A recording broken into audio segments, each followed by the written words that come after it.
think that there are so many missing pieces and gaps for a lot of people that are trying to have a baby. And I mean, I am so thrilled to have you here because I'm happy to share all this information with you. And so I want to first say that, if someone hasn't said this to you, I'm proud of you for committing to your fertility in 2025. The step that you've taken to prioritize your health, your future, it's no small thing. In fact, it really speaks to your desire. It also speaks to your commitment. And it's a testament to your strength, your resilience, and your belief in what is actually possible for you.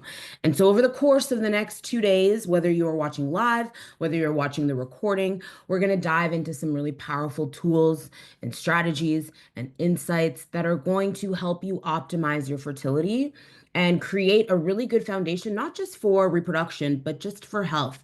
Because one thing that I always say to people is a fertility diet is a longevity diet. A fertility diet is a gut health diet. A fertility diet is a good skin, good energy, good, mental health diet. Because when you focus on the pillars that we're going to talk about, your fertility improves, but you improve, your body improves, you get healthier. And so I'm very honored to be a part of this moment for you and with you. And I can't wait to share all of the things that I have used to help women get pregnant, stay pregnant, get their period back, ovulate regularly. So, let's get started, shall we? So, over the next 2 days, we are going to be diving deep into the insights and the strategies that I have seen work phenomenally in my business and with my clients. And these are going to empower you. This 2 days is about you taking your power back because that is often what is lost in the process of trying to achieve pregnancy, whether you've been trying naturally for a year or more, whether you have been using assisted reproductive technology like IUI, IVF, and if you've run into issues with those things, it can feel really powerless. It can feel like I'm trying everything every month, it's the same. But this workshop is designed to show you the gaps that might be there and to also give you some hope. And we're going to talk about essential nutrients, supportive habits, all of the things that are, again, going to help you rise in your health, but also take your fertility to the next level. All of these are steps toward parenthood, but not for everyone. Not everyone is ready to take that step. Maybe you are living in a place of, I want to be prepared for when it's time. Regardless of why you're here, we are going to explore how you can nourish your body and how you can prepare your body for baby this year or just for baby in 2, 3, 4 years' time. And so today it's all about mindset. We're going to talk about mindset, fertility habits, egg quality, implantation, stress. But today we are going to talk about mindset. The reason we are talking about mindset first and we're spending the first full day on talking about what goes on up here is because often the calls are coming from inside the house. And if you don't have a belief in your body's ability, everything that we talk about tomorrow is not going to work as well. And so that is why we are starting with mindset. So, a little bit about me. I'm Bianca. So, if you don't know already, I'm a chef, I'm a fertility nutritionist, and I have been in the game for over 15 years. I graduated from culinary school in 2009. I started studying nutrition in 2011, and I have been teaching people how to eat for various things since that time. It started with me teaching people just how to eat better, how to extract the most energy and benefits from the food that they eat. And then I ran into my own health problems. I developed insulin resistance and I also had eczema. And it was like the most challenging journey of my life. One, because I thought I knew everything. I thought I had been given all the tools to live a very healthy and fulfilled life. And when I found myself sick and all of the things that I had known and learned were not serving me and were not helping me, I sort of had to dig deeper. And through that, I discovered my love and my passion for helping people improve their metabolic health, helping people reverse insulin resistance, helping people to reverse type 2 diabetes after they've been told it's absolutely not possible, helping people to reverse non-alcoholic fatty liver disease. Um, oh, you're only seeing the Zoom page? Okay. If everyone can't see the page, let me know. Technical difficulties. I got a Yeah, new I computer just this see year. where it says like click allow on the dialogue shown by your browser. So it's just showing like the Zoom screen, for me at least. Okay, um let me try and do some things here. See if I can fix that. Hold on. I got a new computer, and I think that is also what might be the issue here. Hold on.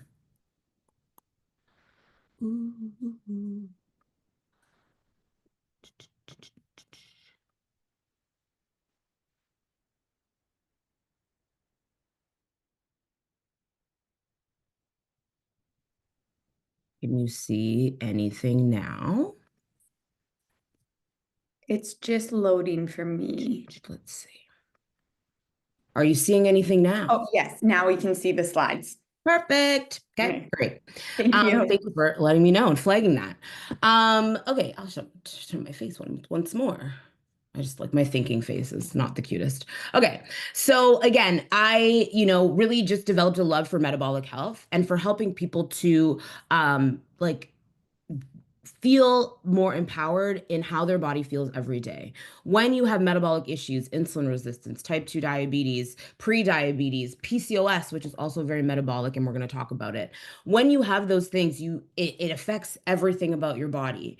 And having experienced it myself, I feel I was in a really unique position to help people, not just from a professional slant, but also from a personal one as well, because I was dealing with it myself. And, I reversed insulin resistance, I reversed my eczema, and I was teaching people how to do that. However, in 2023, I was working with a lot of people who had PCOS, who had insulin resistance, and like the byproduct of the work that we were doing on their metabolic factors were getting them pregnant. And it was like, oh, that's a shock to me. Only because I personally hadn't even made the connection. And then in 2024, I went full force, whole hog into helping people cultivate amazing fertility, amazing reproductive baselines because I love babies. I mean, I'm a Cancerian. We are the mother of the zodiac, and I love a baby. And so last year, I helped bring 6 little ones into the world. And that's not including the accidental babies from the year prior. And this year, I'm on a mission to triple that number, I hope with your help.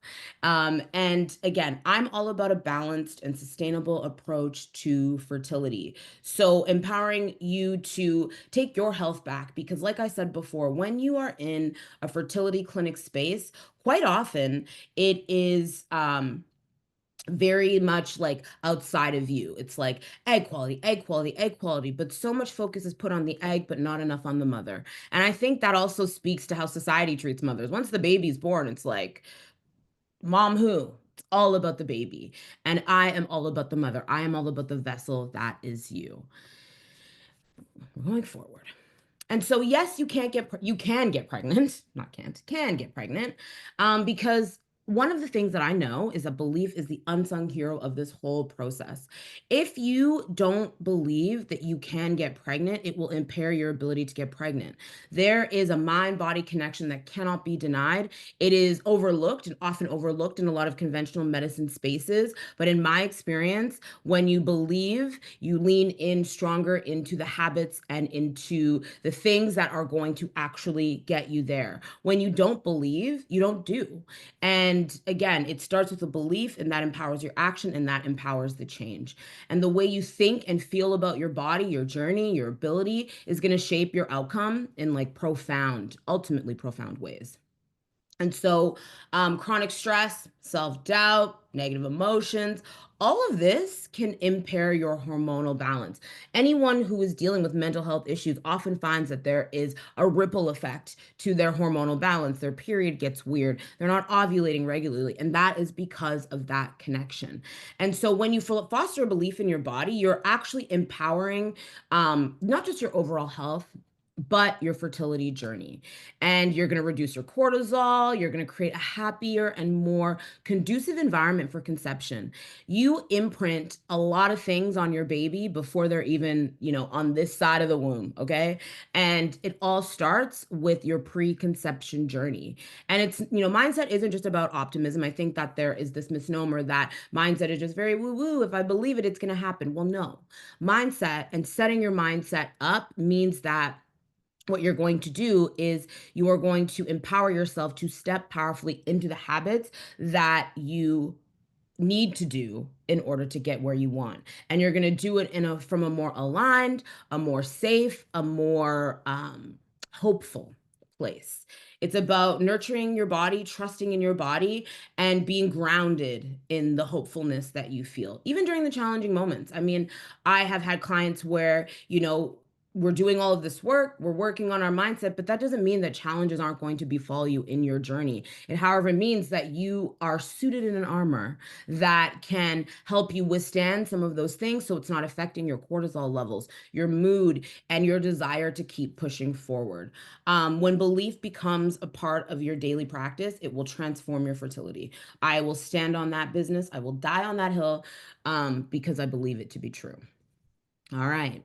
So, mindset. We're going to be talking about mindset. If you don't trust your body, even the best physical efforts, which we're going to talk about tomorrow, are going to be less effective. I have seen this time and time again. I had a client last year. We were doing some really powerful work. She did something that was maybe a little bit sooner than she should have done it, and it really hit her hard. And from that point, I lost her. And again, it's because if you don't have yourself really armed with a powerful mindset, it's going to be very hard to pursue forward, especially in the face of challenges. We're going to be talking about egg quality. The foundation of your fertility isn't just about the egg.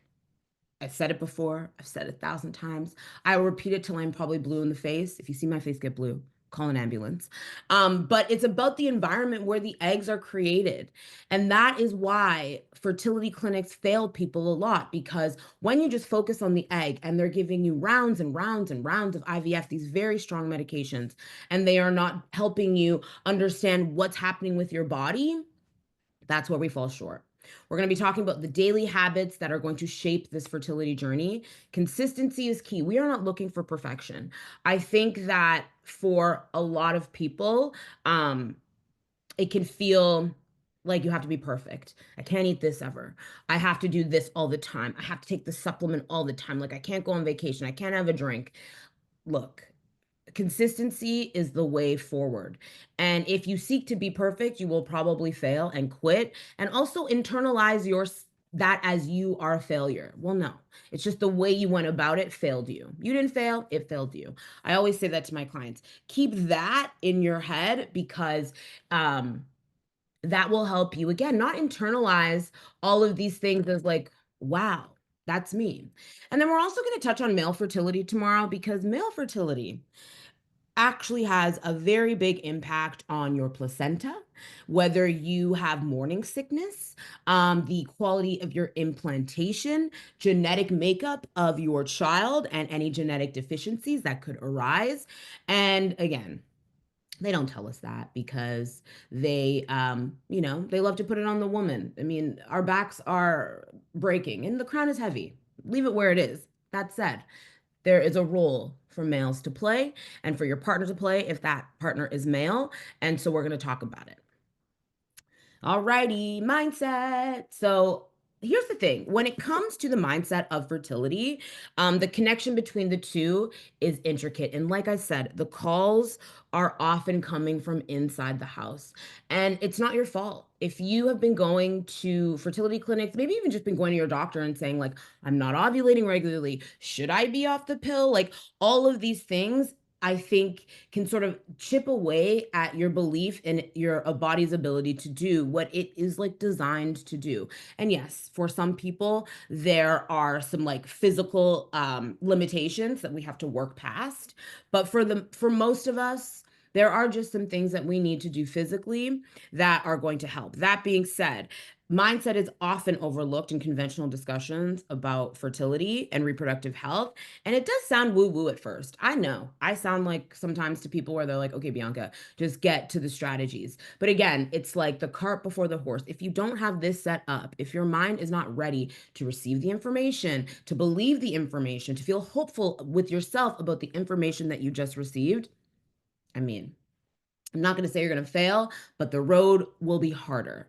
And so, again, they are profoundly interconnected, your body and your mind. And when it comes to fertility, the environment that you create is so important for what happens next. And I always say it's like pregnancy is hard. Postpartum is hard. If you can get your mind and your body connected in a different way, you will be able to interpret what your body is trying to tell you differently. You will be able to interpret what your body needs differently. So many of us are disconnected from our bodies, and our bodies tell us things all the time. I'm hungry, I'm thirsty, I need more salt, I need some more carbohydrates, I need more energy. But if we there's a disconnect between our body and our mind, we are not in a space to receive that information. And so, how your body responds to stress and nourishment is influenced by our beliefs. There have been studies of people that believe that a plate of food that is in front of them will help them lose weight, will help them be healthier. And then they also do the study with people who don't believe that that food is healthy and going to help them lose weight and feel better.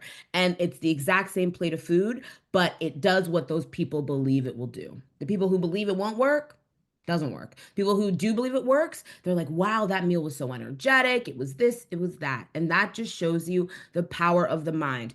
Call it placebo effect, call it mindset, call it whatever you want. Um, but again, this is not just a physical journey. And I think that sometimes, again, people just want to get right to like, what do I eat? What don't I eat? What don't I do? And it's like that comes from a place, I think, of like fear, like I got to get it done. I have to figure it out all now. But this process is actually about like softening, relaxing, and leaving space because when you are in like a force mode, that causes your cortisol to go up, the stress in your body to go up, that causes inflammation. And inflammation is the barrier to all things. If you are inflamed, good luck getting pregnant. If you are inflamed, good luck staying pregnant.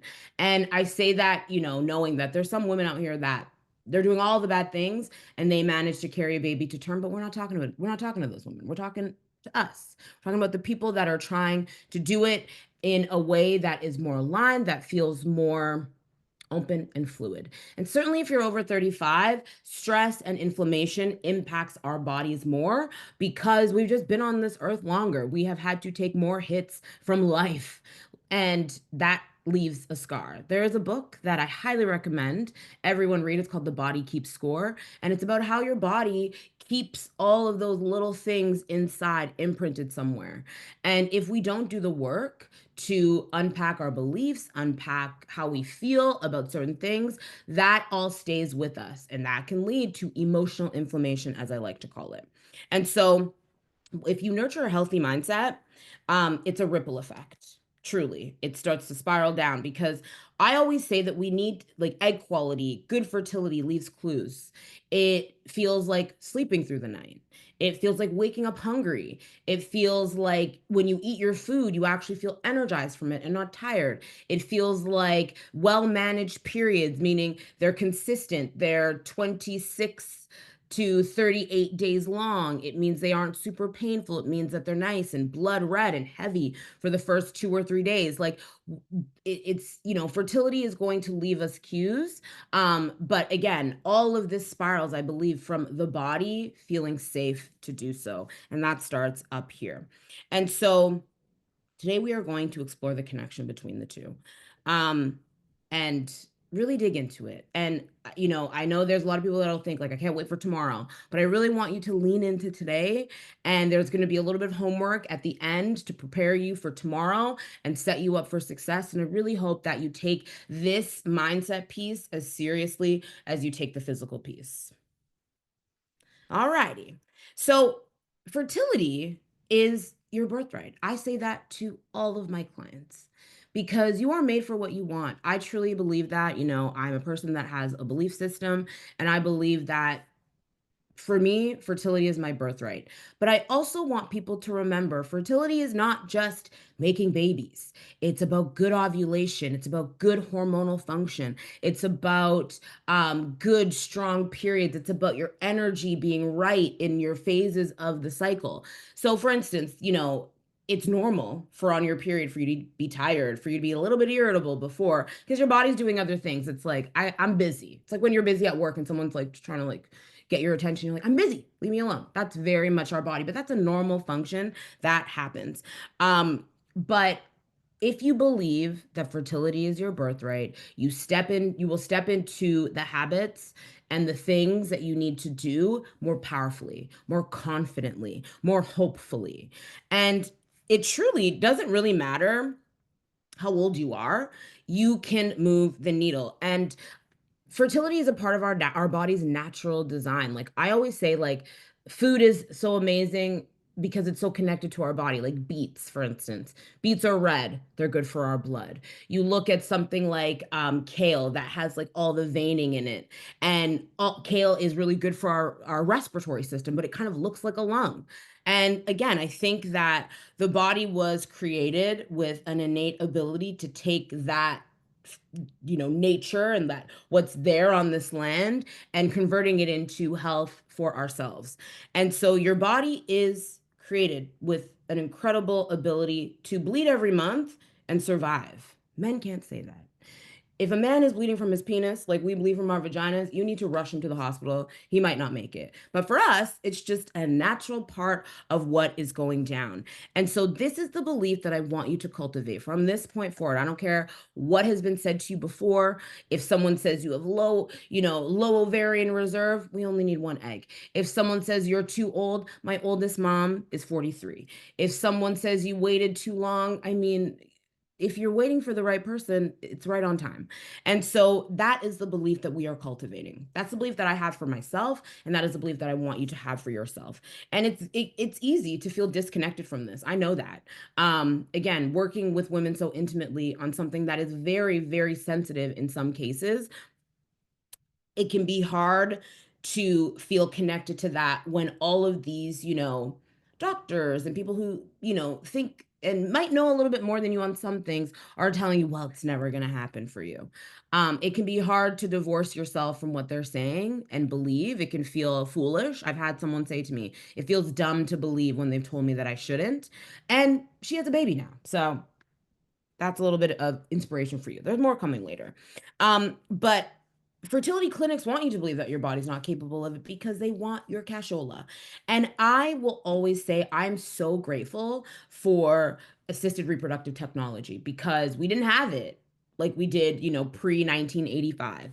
We didn't have these options for women to and men and families to make their dream come true. That being said, now it is a big business. And so I always say to people, be very careful when you enter into that fertility clinic conversation. Because if you haven't done the work on your mindset, your blood sugar, your gut, your liver, your stress, your inflammation, and cortisol, and they are telling you, well, you need donor eggs, you need IVF, you need IUI, that's going to get into your head and imprint a belief on you that simply is not true yet because we have not exhausted any of these other resources. And so, you know, I think that there are the diagnostics to say, oh, well, you can't have a baby, are there to scare you. They're incomplete. AMH and FSH, when you get those tested, they don't tell you that that can change. Some of those numbers can fluctuate. And also, what they don't tell you, they tell you how much eggs you have, they don't tell you the quality of them. And that is a very important distinction because, again, I say it all the time, all we need is one. But also, egg quality is the word. It's like friendships. You can have a lot of friendships, but if they're low quality, what's the point? It's quality over quantity. And that is something that, again, I want you to imprint on yourself as well. And so, you know, I think that women in particular, you don't hear men talking about, oh my God, should I take this job? Am I going to be able to work and have a baby? You don't hear men ask, well, who's watching the kids? Men aren't asked those questions. And so, again, we live in a world that puts the fear, the doubt, the responsibility of all of this on us. But remember, arm yourself with the belief that you are capable and that you just need to do a little bit of work, a little bit of boosting, a little bit of optimizations to get you where you need to go.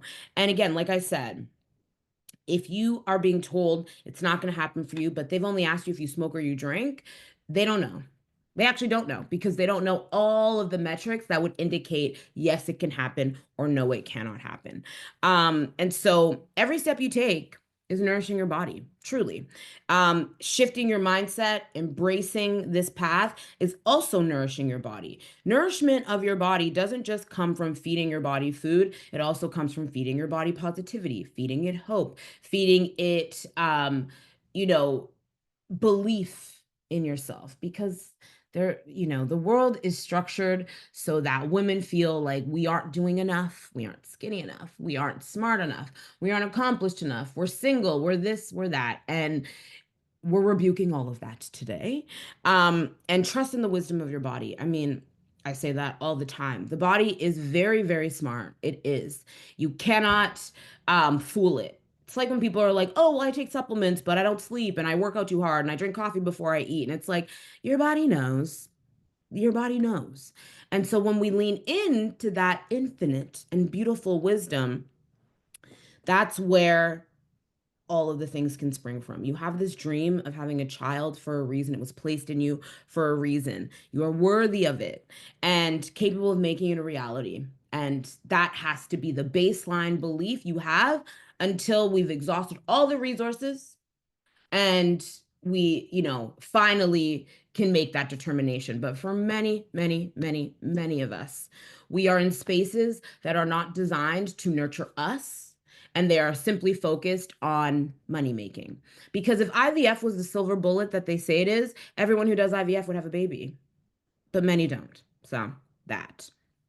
And like I said, it doesn't matter if you are 38, 41, you need to expand your belief because it's within your reach. The first step is to align the beliefs with the action. And what I mean by that is if you believe that you are worthy of the time it takes to meal plan, you'll do it. If you think it's a waste of time and it won't work for me, you won't do it. Just turned 47. My stepmom, inspirational story time, someone said. Mariama just said I turned 47. My stepmom had a baby at 48 years old. She was told in her 30s, it's never going to happen for you. She thought she was in menopause. She was getting herself, her and my dad were getting themselves together because they're like, okay, we're going into our 50s. Let's be healthy. Let's start eating healthier and doing all of these things. And she thought she was going through menopause and went to the doctor and was like, this menopause is wild. Because she'd never been pregnant before. So she didn't know that this is what pregnancy is. And they said, well, baby, you're not in menopause. You're in baby making land. And my little sister was born when my stepmom was 48 and a half years old, which is honestly the most inspirational story of all. I mean, I didn't help that. I mean, I wasn't involved in that creation. I wasn't her coach. But if that doesn't give you inspiration that it can happen, I don't know what will. Another story. A friend of mine, she has two kids, and one of her kids is in preschool. And there's this mom there who looked amazing, and they were talking, and she said she was 55, had her last baby at 51. Now, did she have a little bit of ART, assisted reproductive technology? She did, but we can use these wonderful tools at our disposal to make our dream come true, but we have to align it with our body being a place to do it, with our mind being a place to believe it, and then we sync those two up. And the foundation of improving our fertility baseline and creating a really nice space for conception is believing it. Again, you can put a glass of water, they've done this, and people will yell at the glass of water, call it stupid, call it ugly, say it's bad water, and it will literally grow mold. You will talk to water and say, you are amazing. I love you. Thank you for being the best water. And it will literally stay perfect. You could drink it after any amount of time. And so, again, we have to understand that the fertile ground we are trying to create starts up top. And so I always say age can impact fertility. It does, but with not in the way that they think. So we've all been told it's a fertility cliff. It drops off, like it plummets. It does not plummet. We have been told that, oh, your eggs are old. There's nothing we can do about it. Or I have no eggs left. That's the one that really grinds my gear. You actually die with about 1,000 to 2,000 eggs still in your body, or not die, but you go through menopause through with that many eggs. So it's like the whole notion that you don't have any eggs left. Again, you can have low ovarian reserve, but that doesn't mean no ovarian reserve. I say that all the time. I literally said that like 14 times in the last week because I was talking to people that were like, well, I was told I have low ovarian reserve, but it's like, did they say no ovarian reserve? Because if they didn't say no, we have something to work with here. And so, yes, ovarian reserve and egg quality can decline over time, but there are so many women that are having babies in their 30s, in their 40s. If you go to Scandinavia, their like median age for having a child is much higher because women are having babies in their 40s like it's nothing. Same with in places like Italy. Now you also have to look at how they live in those areas. In Italy, they take 2 hour lunches, they're relaxed. In Scandinavia, my cousin lived in Norway for years. They don't work past 4 p.m. If you are working past 4 p.m., your coworkers are literally looking at you like, sir or ma'am, go home. You're making us all look bad. Nothing is open on Sundays. People just take time for rest, for family, for joy giving to themselves. So it's no wonder that they are achieving pregnancy and having high birth rates into the 40s because their bodies are baby friendly. They're relaxed. Their cortisol is low. They feel taken care of. That's very important. And so let's talk stats.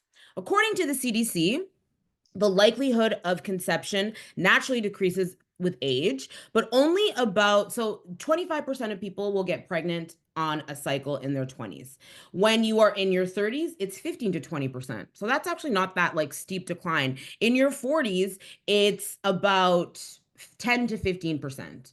And so again, we're not seeing the steep decline to zero. We're seeing just a gradual decline. But your biological age, you could be 47, but if you do the work, your body will read like a 41-year-old.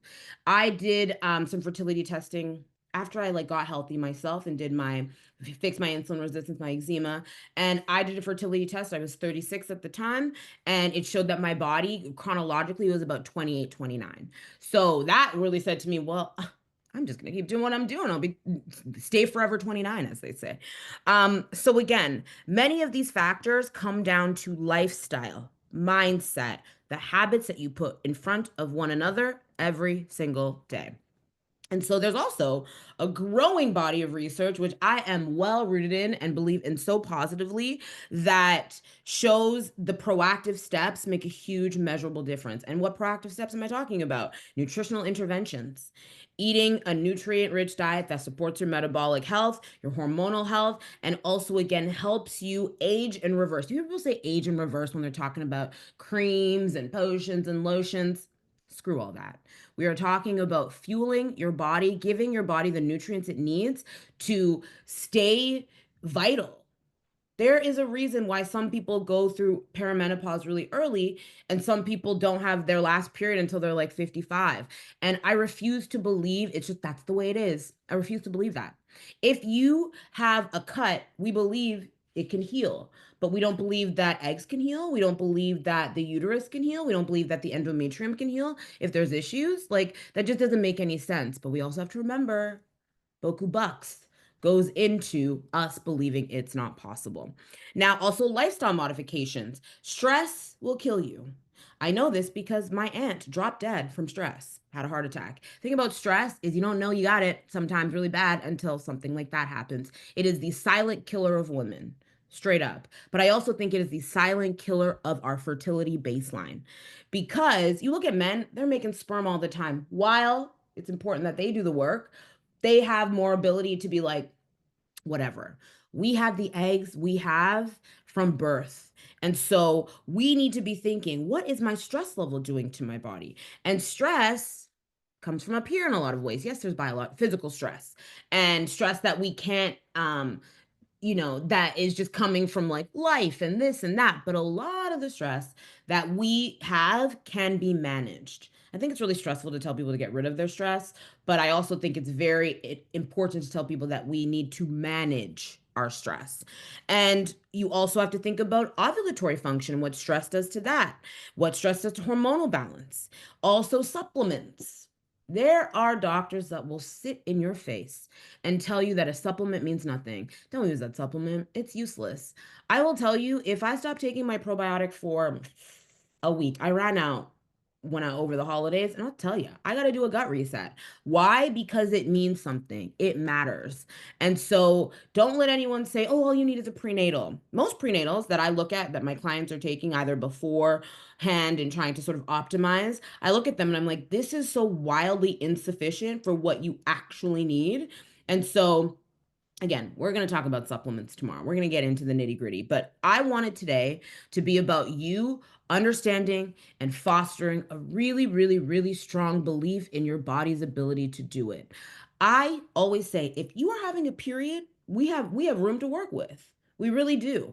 And we can stave off things like perimenopause and menopause by doing, not forever. It's again, there is a finite amount, of course, but we can delay some of these things through how we live and our lifestyle habits. But again, none of these things work. Lifestyle modifications, nutritional modifications, supplements, and therapies like acupuncture, if you don't believe that they will work in the first place. If you don't believe that you can get pregnant on your own or naturally, then you might not be able to. You have to believe it first. And so, again, many women who are 38, 40, 41, 48, like my stepmom, my mom's best friend had her last baby at 42. My sister in law had her last baby at 43. All of these people stand as anecdotal evidence because they're not collecting enough scientific evidence, if you ask me, that women can get pregnant over 35 and have beautiful pregnancies. I was watching something on YouTube and a woman had all three of her babies in her 40s. And I was like, wow, mashallah, I love that. And so again, the foundation of your fertility is not just tied to your age, it is tied to how you live. And what is the catalyst to these actions and behaviors is your belief. So let's talk about Kristen. So Kristen is, and I will say full out, she's one of my best friends. And it's hard when you do a job like I do because I'm not one of those people that's like, I'm not like, tell me everything. But I knew that, she was starting to try to conceive. She's 38. She met her partner she went through a devastating breakup of like a decades long relationship and was like, well, I guess it's not going to happen for me. Then met the love of her life and they're like, well, let's do this baby thing. And like many women, she went to a clinic and was like, let's just check and make sure everything's okay. They're like, you're fine. She did all the tests. They tested her AMH and FSH. But all they did was ask her if she smoked or if she drank, which, as you probably can imagine, is wildly insufficient questioning to understand someone's fertility baseline. Um, they were confident in their findings, and she kept trying every month. Nothing was happening. 6 months later, finally, they're like, well, let's test her partner. Because why? Oh, why would we test him at the same time as her? Because it's all about the woman. Anyways, I digress. And since he's younger than her, they thought, oh, well, he's fine. He's younger. If there's an issue, it's probably her. But they eventually discovered he needed to cut out his cannabis habit. And then, they were like, well, everything else seems fine. Don't smoke any more weed. You should be good. But they were like, we found everything. We looked everywhere. But did they look everywhere? No, they didn't. And so a full calendar year passed. We were at a friend's wedding in Mexico, and I just looked her dead in the face and I'm like, let me help you. Like, I want to help you. This baby, it would be our baby at this point. And so in our first session, I asked for 3 months. So I was like, they're like, okay, let's do donor eggs. Let's do they had suggested a donor egg where it's like they take or an egg thing where they take the egg from her, they send it away to be tested, they take his sperm and they do all of this stuff and it's all this testing to the tune of 50K. But who has 50K lying around? I mean, I would love to have 50K lying around, but I don't. So, and nor did they. And so they reached out to me. They're like, we're going to do IUI, but we want to make sure that we have the best like baseline in our own bodies to get us there. So like, let's do something. So I'm like, give me 3 months. We're going to get you there. And so in our first session, I uncovered some critical gaps that you think they would find at the fertility clinic. Her eating habits, she was not eating enough to nourish herself, let alone a pregnancy. So we really revamped her diet. One of the things I noticed tremendously is that women are not eating enough, especially if you are over 35 trying to conceive. We came up in diet culture. We came up with nothing looks as good as or tastes as good as skinny feels. And like, if you feel a little hungry before bed, that's fine. All of it. Diatribe. No, none of that anymore. So we revamped her diet. She started eating more and we really targeted like the nutrients that she needed to be on. Her supplements were completely insufficient. The prenatal that she was taking that they said, "Hey, take this. This might help." Wildly insufficient with what it had. So we corrected that too and started doing individualized supplemental support. And she also struggled with not so optimal bowel movements. If you know anything about me, it's that gut health is so important. Your the bacteria and all of the environment that's created in your vagina, which is the host for the sperm coming to the egg, is started in the stomach. And so if your gut is off, you're not having good bowel movements, you're gurgly, you're burping, you're belching, your skin is bad, we got to work on your gut before we can take any other steps. And we address that right away. But it wasn't just her. So her partner had something called H. pylori, which is literally the one of the most major gut disruptors. I had that. That's what I had when I had terrible eczema and also insulin resistance. And again, I didn't have a solid bowel movement for like probably a year. My skin was bad, all of these things. And not one of these clinics or doctors ever said, "Hey, we should look into that." And so we worked on his gut health and got things back on track for him. So again, this is just to highlight and show you that there are so many things missed in a fertility space that means so much to fertility. And so um happy to report in just so we started working together in January. They got pregnant in March, and how they found out they were pregnant, because I said, "Give me 3 months. We're not going to do the IUI until the fourth month." And I said, "No pregnancy tests, no nothing. Like we just want to make sure that we are in the spirit of prep and we're not stressing ourselves out." So they went to the clinic because they were like, "We're going to do IUI, but we want to support our bodies." And so they went to the clinic for all of the like testing before they give you a pregnancy test. And lo and behold, she was pregnant. Baby was born on November 29th of 2024. His name is Rio. I love him. I regard him as my child. And this just shows you the power of addressing your root causes. The root causes are so important. The pillars of blood sugar, gut, liver, inflammation, and stress are so important, and they aren't even discussed a little bit in a fertility clinic. Now, there are some, outliers in the fertility clinic space, but I don't know if they exist in Toronto, so I can't speak to that. What I will say is that this story is proof that the right support with your body and you can do incredible things. Now we're going to talk about someone else. We're going to talk about Marie now. And so Kristen's situation was she just simply wasn't getting pregnant. It just the needle was not moving every month. They're trying, trying, trying. It's not happening.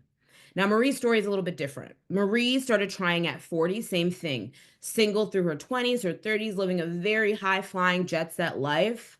Honestly, if you heard some of her stories, you'd be envious. Some of the people in her phone are like celebs. And it was like, wow, that's awesome. But she finally met the love of her life at 39, and they were like, "Okay, well, let's do this. Let's start trying." And so they actually got pregnant very easily, but they endured 6 losses in a row, which the first one you kind of chalk it up to age. Okay, like it happens. We're going to try again. Second one, it's like, okay. Third, fourth. The fifth one, and then the sixth one were especially devastating because they got very close to the 12 weeks. And then there was either a genetic issue or a loss. And again, getting pregnant wasn't her problem, having it stick was. And when she went to the clinic, of course, the news was bleak. They're just like, "Oh, you're not a good candidate for IVF. Sorry." And they're also like, "Well, you might have just missed the boat. Adopt, get a donor egg. We'll see what happens." But what I want to say about donor eggs is if your body is not baby friendly, you are inflamed, your gut is disrupted, your blood sugar is never balanced, you are stressed, your liver is not processing things well, and you take a healthy, delicious egg that you paid an exorbitant amount for and you put it into your body, it will also fail every time. Literally, almost every time that will fail. And then you'll be out money and they'll say, well, we tried. It's probably just your age. That is the dubiousness of some of these clinics. And I'm not here to shit talk all the clinics. Some of them are good. But like I said, I see the negative side more than I see the positive side, certainly in my business. When she came to me, Marie, I like found some like critical issues. The first one, her cycles were only 14 days long. Like from period to next period, 14 to maybe 17 days long. And some spotting in between, which is like, wow, that just shows you that there's a progesterone issue. Progesterone is the stay pregnant hormone, helps you hold it. And if you are spotting consistently in between your cycles, that means your progesterone is flagging. It's dropping to the point where your body's like, are we perioding? Bad. It's bad news.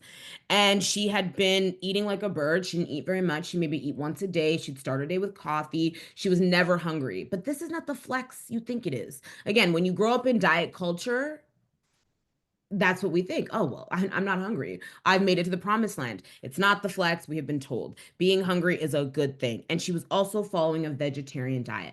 So there were a lot, and no supplements. There were a lot of deficiencies that I could see that were like, these are big issues. And these are, and I said to her, it's very encouraging that you're still getting pregnant, but also the devastation of loss, especially six in a row, is like, no, I don't want that for anybody. So we made significant changes to Marie's diet.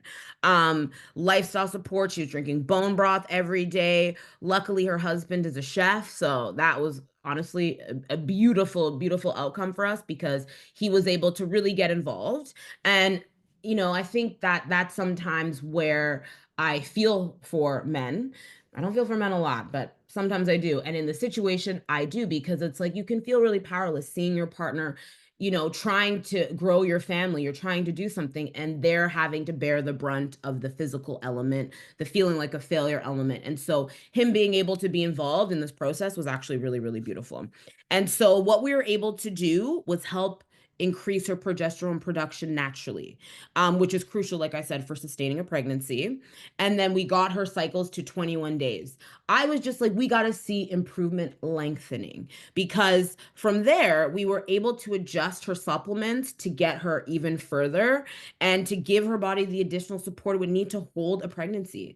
And that's the thing. It's like our bodies are designed to do it, but our world has it jabs us all the time. We're not sleeping enough. We maybe drink too much. We don't eat the right things, or maybe we eat the right things, but we don't eat enough of them, or we eat them incorrectly, or all of these different things. We're super stressed. Our stomach has been gurgly. We're, drinking athletic greens, but we're not actually eating greens. Like all of those things can be very, very meaningful to this process. And so her seventh pregnancy was the one who brought her Roman, her sweet, sweet baby, who was the cutest baby ever. He turned one January 7th, so literally like 2 days ago.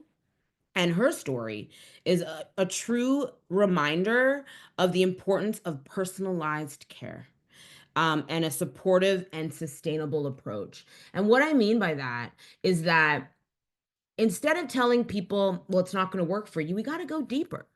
And if you've heard someone say, well, you're just too old, it's not going to work for you, this, that, or the other thing, that's when you start clocking back and you say, well, what about my gut? My stomach hurts, or I'm a little bit stressed at work. Challenge them. Taking your agency back in these spaces, if you choose to go into them and allow them to help you. Also, remember, they work for you. You don't work for them. But also is to, again, be empowered with the knowledge so that you can take them to task and hold them to account. Because if you are spending 20,000, 40,000, however much money you are spending in that space, they are beholden to you. And it's not the other way around. And so often when we go into these spaces feeling a sense of powerlessness, we feel like they are over us. Their businesses don't run without us. And so you are in the power position. And that's what the next 2 days, today and tomorrow, is all about. Giving you the knowledge, the access, and the belief to be able to go into these spaces and say, your answer's not good enough. Try again. So the mindset habits for fertility. So, one, you need to cultivate patience. I think that we live in a very instant gratification world. I mean, look at TikTok. We're also conditioned to watching like videos that are like 60 seconds long. They're longer than 60 seconds. It's like, get to the point, hurry up. I'm guilty of that, but I see that in comments all the time where people are like, "Okay, get to the point." It's like it's 60 seconds. So in this world of high speed, fast, this, that, we need to cultivate an energy of patience also. When you cultivate an energy of patience, you give your body time to implement, take it in, and actually respond. Patience will alleviate your anxiety. It will create a calmer and more supportive environment for conception. I always say if you believe in something, a higher power, God, universe, Allah, whatever, lean on that because in that spiritual space, there is so much about being patient and letting the will develop itself. And I want that for you. And cultivating patience, however you get there, I need you to be patient with the process. Like I was telling you about that client that I had in the summer that did something that was a little bit, she did an IUI that was a bit too soon than she should have done it. Um, I believe that if we had cultivated a little bit more patience and waited, it would have probably worked more effectively than having done it so quickly. And I want to do it now. But she was getting rushed by the clinic. They're like, well, you're not getting any older. You got to do it now. You got to la la la. And it's like, sometimes pressing pause, pushing away, and like just living and being in the work is more beneficial than trying to force it to happen. If I've learned anything in my life, is that the best things come from a place of flow and not from a place of force. And with fertility, it's especially so. You also want to visualize said success. And again, I know this is going to feel woo woo for a lot of people where you're thinking, oh, well, God, Bianca, I just want to know what to eat. I just want to know like what supplements to take. But I want you, in addition to knowing that information, which I'm giving you tomorrow, to spend a few minutes, few like seconds, or just take moments in your day to imagine yourself as a pregnant woman. You're barefoot, you're pregnant in your kitchen, maybe you're making sourdough, maybe you're running through a field, maybe you're on your baby moon, whatever it looks like. I want you to hold that vision for that part of your life. Visualization is something that they use in sports all the time. You can watch so many, like Michael Jordan, for instance, he always says he would visualize himself in games, like shooting like three pointers, doing these amazing dunks that he did. I used to be a basketball girl, so that's why I'm using him as an example. But he would visualize it before it actually happened. And then, lo and behold, one of the most decorated athletes to have ever graced our planet. There's other ones, but I was a Michael Jordan girl. Visualization will reinforce your hopeful mindset. Again, when I say you got to cloak yourself in the armor so that all of these negative forces aren't going to get you, visualization is one of the things that you're going to do. Because when you see it in your head and you put that powerful vision forward, it's going to make you excited to meal plan. It's going to make you excited to go for that walk. It's going to make you excited and not forget to take your supplements. Again, when people say, oh, I'm just not a supplement person. Well, if you tell yourself you're not a supplement person, you aren't. But it's like if you believe that you are and you visualize yourself every morning waking up, taking your supplements, lo and behold, you become a supplement person. You have to visualize success before you will realize it. And success in this space is getting pregnant, but maybe success for you is just ovulating regularly after being off the pill for years and it's just not been on track. Maybe for you, it's about your period lengthening so that, again, you are getting like really good, hearty periods that speak to good fertility baseline. Let's see it first. I always say you have to, believe it to see it. Seeing it to believe it is old dogma. New dogma is we got to believe it and then we can see it. You also have to practice gratitude. Gratitude as a practice is phenomenal for so many reasons. One, it helps you focus on the positives because there are positives. And this is what I always say to clients. We are not going to put the goal as baby. That's very big. It's up here. And it can be, if it doesn't happen every month, you're going to feel like a failure. Instead, we are going to dial it down to those small little nitty gritty things like, am I ovulating? What's my period saying?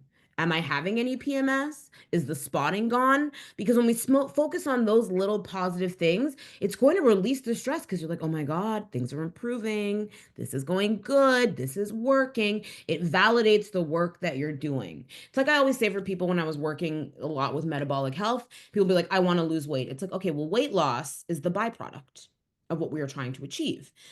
Weight loss is the byproduct of balancing your blood sugar, focusing on your gut health, your liver health.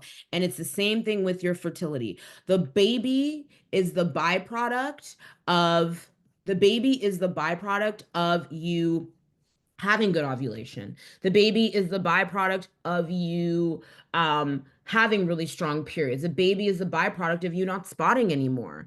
That is what we are going to focus on. Gratitude will reduce your stress. It will shift your mindset to one of abundance and possibility as opposed to lack and failure. So I always say, let's take baby off the table. Let's take baby off the table. And not in the sense that we're not going to be thinking about having a baby, but we're taking baby off the table so that we are going to focus on the metrics that lead us to baby. And then we can celebrate those little successes, feel so good in our body. Our cortisol is down. We're empowered. We feel good about ourselves and our body's ability. And then we're trying for a baby in that space. You also want to reframe setbacks. Setbacks are a natural part of life. Unfortunately, I wish it was all just roses and happenings, but it's not. But we can view these as challenges, as opportunities to learn and grow. I'll give you an example. So I'm very dialed into my fertility. I'm getting to it later in life. I know that. And so I got COVID really bad one year, and my period got really really weird because my it messed up my gut. I had high cortisol. My inflammatory markers were up. It was bad all around. And so it made me very stressed. And I was like, oh, well, great. Like now my fertility is screwed, like all of this stuff. And it's like, well, no, no, no, Bianca. Break, pump it, and let's reverse back into something a little bit more positive. And instead, I was like, oh, wow, this gives me an opportunity to really test the things that I do for other people on myself. This gives me an opportunity to do a gut reset and see my gut improve. This allows me to do all of the things for inflammation and see them improve. And then I can take this and share it with other people. A resilient mind is going to help you stay focused, optimistic, not just in this journey, but in like parenthood. I mean, ask any parent. When your baby turns 2 and turns into a not so little baby that's telling you no and not trying to smack you in the face, you're going to need a resilient mindset. And one thing that I have had clients say to me, certainly ones who have been on the other side of, fertility challenges, Marie is one of them, is that she said that, all of the work that we did on mindset really served her after the baby was born because it was very hard after Roman was born. And she said it's like you realize it's like I worked so hard for this, so diligently for this, and sometimes it can feel like, well, why is it so hard? I wanted it so bad, but it's like when you are able to switch things around and see a setback as just an opportunity to take a step forward in another direction, that can really help just like your overall feeling of like goodness. And you need to need. This is not a want. This is not a desire. This is a must. You have to prioritize self compassion. I've said it a few times in this webinar already that women take the brunt of this work. Women take the brunt of the shame around it. Women take the brunt of the failure that's associated with it. And if you do not have self compassion, you're going to internalize that. What they tell you about yourself, you are going to believe, but they don't know you. You know you. So you need to be kind to yourself. If there is a moment where on a weekend you are like, I'm not drinking this weekend, but you have a couple of drinks, be kind to yourself. I'm going to teach you how to do those things tomorrow and not have them impact so heavily. But you also need to acknowledge your efforts. Again, it's like if you don't have the best meal that day, but every other day this week you did all the things you were supposed to do, we're going to celebrate that 99.9% and we're going to forget about the 1%. Truly. Self compassion will nurture you emotionally, spiritually, and that is going to support your fertility and reduce your stress. If you don't show yourself compassion, I got news for you. The world is such a discompassionate place. A fertility clinic is probably the least compassionate place you will find in most cases. So you have to cultivate that compassion for yourself. And also, in the spirit of this, if you go into a space and they say, and they're just being very negative, very matter of fact, find a new space. I have a friend who dealt with infertility for years and had to do an excision surgery on endometriosis.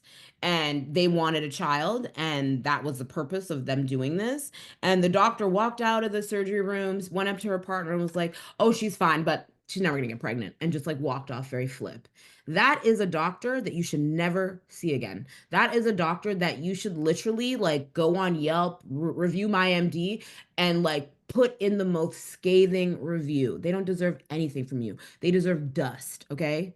And when you prioritize yourself, you realize that and you can walk away from situations. And I know it can be hard when it's like the sunk cost fallacy. It's like, well, I've already spent so much money at this clinic, or I've already gone here so many times. If they are not treating you the way you deserve to be treated, I don't care if you've been at that clinic for a year, we're finding you a new one. Truly. Okay. So, pregnancy and self image. So, I want to talk a little bit about the Mama Bear Fertility Rejuvenation, which is the course that starts at the end of this month. And this is a course that I created over last year and understanding what the needs were for people as far as the mindset was concerned. Cultivating a positive pregnancy and self image is like crucial, but again, it's so often overlooked. There's so many things that are overlooked in this space, and like visualization, self compassion, like all of these things come and they help create the self image that you have for you as a pregnant person. The way you perceive your body and its capabilities will significantly impact your hormonal balance, stress levels, overall reproductive health. I mean, fertility isn't just about your physical. Yes, it is physical, but where does all of that start? In your mind. And again, it's like there's people who will have accidents and be in physical therapy. And the people who think, "Oh, this is stupid. This doesn't work for me," takes them forever to get further ahead. People who go in there and say, like, my body is designed to move, my body is designed to heal, they heal faster. They heal in a way where sometimes they're like, ah, this is miraculous. And it's not miraculous, it's that they had the belief in themselves and in their body's ability to do it. Um, you have to align your mind, your body, your emotions, because that is going to create the environment for pregnancy. And what I always say is, like, again, the eggs that you have are imprinted with your mother's emotions. The eggs that your daughter will have, if you conceive a daughter, will be, uh printed with the emotions and things that you have. And so we have to cultivate a space of positivity. We just do. Self image matters because it's about the belief you hold for yourself. If you don't think you're worthy of the time and the investment that this is going to take, you're not going to do it. And that is going to shape your fertility journey because there are things that you are going to have to do consistently. There are things that are going to be outside of what you already do now that are going to be new habits. And new habits take a second to take root. And if you don't believe that you are worth the time it takes to do something, you're not going to do it. And this is going to interfere with every element of this. And that's why mindset was the first thing we talked about and why we've talked about it for literally an hour and 5 minutes, because it is the one of the most important things that is not talked about enough. We talk about egg quality till we are blue in the face, but that has nothing to do with you. I always say I am mother focused. And what I mean by that is if you go into a fertility clinic, they're thinking about the egg, the egg, the egg, all about the egg. I'm thinking about you because when we work on you, your mindset, your body, your physical, where do you think the eggs are? In your body. They're in you. And so when we work on you, by extension, we work on your egg quality. And that's why so many clinics miss the mark. Now, in contrast, if you have a lot of self doubt, a lot of stress, that is going to impact your abilities. It just is. It's also going to impact how you feel about yourself. This process will feel long. It will feel arduous. It will feel disappointing. It will make you feel less than. But when you have a strong pregnancy self image or just fertility self image, that is going to make you feel strong, empowered, hopeful, not doubtful about this process. You have to believe that your body can do this.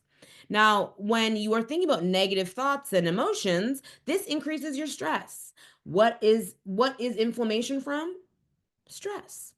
And then you have inflammation. What is that an indication of? High cortisol. All of that means pregnancy is here, you're here. There's a barrier, there's a door. It's shut, it's locked, you don't have the key. But a positive self image is going to nurture your body, it's going to give you the key to open the door. Pregnancy is on the other side. And again, I say this knowing that sometimes it can feel like, well, it hasn't worked for me, Bianca. Well, I was told this. Well, I was told that. Well, it's like, well, I'm not telling you that. So take what I say. Believe what I say. We can believe what anyone wants. You can believe whatever you want. Why not choose to believe the positive? Now, cultivating this pregnancy self image involves you visualizing yourself as a mother, as a pregnant lady, seeing your body as a powerful vessel for this work that you want to do in essentially 3D printing a human being. And also visualizations and affirmations and gratitudes for small wins will help shift your focus from like the fear, will it happen? I'm too old. I'm this, to possibility. Will it happen for her? It can happen for me. If it worked for her, it can work for me. If I do the work, it can probably work for me. By cultivating this, you are fostering amazing emotional resilience and well-being, which creates a fertile environment of belief that's going to wash over you and again empower every other step that we take. This is so important. This is a big part of the Mama Bear Fertility Rejuvenation. The first week is all about your pregnancy self-image training. There are affirmation works. There's an affirmation guide. There is ways to write affirmations. There are meditations, mantras, all of the things that are going to set a fertile ground for all of the physical work that we're doing, which is essentially what we did today as well. So I also want to talk about what's happening on Saturdays. So today and tomorrow are a free part of the summit. On Saturday, we are doing a VIP day. And so it's from about 10:30 to noon. And this is where we're going to go deeper. So this is where we're going to be able to personalize. We're not able to personalize because we're not doing that in the summit. But on Saturday, what you're going to do when you sign up for the VIP day, if you decide to join us, the link will be sent with the replay. So you'll get that this afternoon. But what you'll do ahead is I'm going to send you a little questionnaire. So then on this VIP day summit, we are going to be doing hot seat coaching. So if you have particular questions that you want asked, that you want answered rather, you can ask me and I will answer directly with you. What supplement should I take? What this, what that? Now, is it as involved as a 6-week fertility transformation like the Mama Bear? No, but this is an opportunity for you to get some groundwork set so that you can really understand what steps you need to take forward. Not everyone needs Mama Bear. Truly, if you are not like trying to have a baby this year, maybe the VIP day is all you need because maybe you just need a few questions answered about your period, about ovulation, about your diet, something of that nature. And so that's why I wanted to offer this to you so that you have some of the first steps. I always say to people, it's hard to take the first step because it's scary. But I often say the steps that you need to take illuminate themselves to you after you've taken the first one. And I wanted to give you an opportunity to have easy investment, a light investment to be able to take the first step, to have the rest of the path illuminated for you. We're also going to get like uncover some like things because it's like for some people it's like it's one thing, for another person it's another thing. And what I love about these like hot seat coaching is that some of us share the same questions, the same issues. And so again, being in a space that's supportive where you can ask your questions, and I'm not going to say, well, you're just too old or do donor eggs. Like I'm really going to empower you with the knowledge to again take that first step so that the other steps that you need to take illuminate themselves for you. And I will, again, I say full disclosure, I'm not against assisted reproductive technology. I am not against you like doing IVF or IUI. My job is to get you ready for it because I know in those spaces they are not getting you ready for it. Miriam asked if I want personalized coaching to schedule a one-on-one. You can do that. Yeah, I'll send you. And so when I send the replay this afternoon for day one, there will be information on booking a one-on-one session. There'll be information on booking the VIP and also information about the Mama Bear program, should you decide whichever one you want. There'll be a lot more information about Mama Bear tomorrow because we're going to get into it. But the VIP day, again, is a lovely first step. But if you want to jump right to personalized coaching where it's completely personalized plan, we can do that too. Okay, so there's a little bit of homework today, just a little bit. So, what I want you to do is I want you to feel powerful. I want you to come in tomorrow and being like, yeah, hell yeah, this is going to happen for me. And I want you today to take a moment and I want you to sit down and write out all of the things that are within your control. Is it your diet? Hint, it's your diet. Diet's one of them. Your lifestyle, your daily habits. Like, think of all the things you do in a day that can be modified by your hand because I want you to feel like you are taking your power back. This whole thing can feel so powerless. Like I remember when I was just sick with insulin resistance and eczema, I was literally told by my doctor, "Well, come back to me when you have type 2 diabetes." Like not giving you any help for the insulin resistance, and just told me that my skin had eczema. I was just one of those people that would have eczema for the rest of their lives. I mean, you can't get guns in Canada, but if you could have, might have been another situation. I digress. It was a very powerless feeling. And I have since realized that it's because they want you that way. And you're easier to put on a drug and put on something that's easy for them when you don't feel like you have the power to say, well, no, I would like something else. And so I want you to find the things you are in control of, the things that you have power over. And I want you to list them. Okay. I want you to put them either in a notebook, put them on your phone, write them on a sheet of paper. If you're like my grandma, on the back of an envelope, write it somewhere. Whatever it is, I want you to take time to list them today. And again, this is a very simple exercise, but it's the first step to reclaiming your power and focusing on the energy and focusing your energy on what you can influence. The things we cannot influence are age. There's nothing we can do about it. Honestly, you are the age you are, but that's the chronological age. But what you do have control over is your biological age. So I want you to list these things down. Empowerment will begin in this space, especially by recognizing the choices that are yours to make. Because again, we are told so many times, there's nothing you can do. You're too old. The ship has sailed. And for people that I've worked with to have been told that and then to get pregnant, it's like, well, there was something we could do. So let's list those things. All right. Okie dokie. So tomorrow we are reconvening again here at noon. If you can join us live, amazing. If not, the replay will be sent to you afterward. And we're going to dive into everything. We're going to talk about egg quality, habits, implantation. We're also going to touch a little bit on male factor fertility stuff, just because they're not left out of this conversation. And honestly, what I will say about males before we, get into it tomorrow is there is this notion that just sperm is healthy. Like, it's fine. You make sperm until you die, so it's all good. The influence that sperm has on the endometrial quality, the egg quality, the genetic makeup of your baby is gigantic. You having morning sickness is actually dictated by your partner's sperm. Okay. So he's not off the hook. So we're going to talk about some things that he's going to do tomorrow. But I will also say what we do for egg quality is what we do for sperm quality. So tomorrow at 12 noon Eastern Standard Time, the link will be sent with today's replay. And if you have any questions in regards to the VIP day, Mama Bear, or personalized coaching, like one-on-one, you can just reply back to the email that I send you, and we can go from there. But I really want to thank you all for tuning in to today.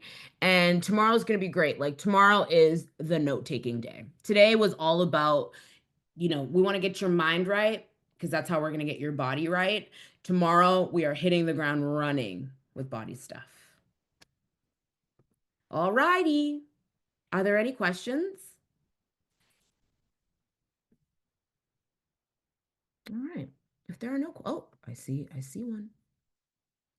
Oh, thank you. This was great. You're welcome. Like I said, this is like my passion. I think that, everyone is giving a calling on their life. This is mine.